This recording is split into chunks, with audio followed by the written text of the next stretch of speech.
los hombres no lloran, las rubias son tontas, las chicas son más listas, los chicos son más fuertes. Desde el área de prevención de Proyecto Hombre queremos compartir con todos vosotros y con todas vosotras cómo afectan los estereotipos de género en nuestra sociedad.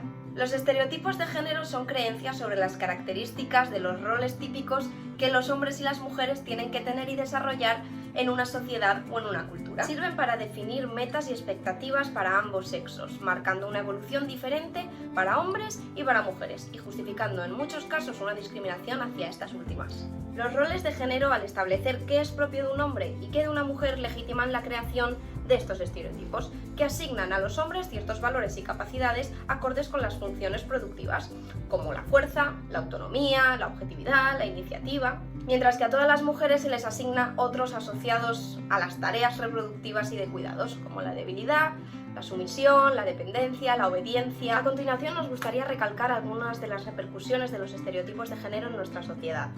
Lo primero es que aumenta la desigualdad entre hombres y mujeres. La opinión social acerca de los hombres y las mujeres es completamente diferente, dejando a las mujeres en un lugar muchas veces complicado. Se transmiten estereotipos sexistas que mantienen el malestar social, contribuyen a fomentar los casos de violencia de género, favorecen el machismo, limitan las posibilidades, formas de expresión y comportamientos de hombres y mujeres. Aparece en muchas ocasiones malestar individual al no poderse desarrollar por completo la personalidad o aquellos factores que quedan privados por pertenecer a un rol determinado. Y por último, limita las oportunidades de las personas y las encasilla en determinadas funciones sociales.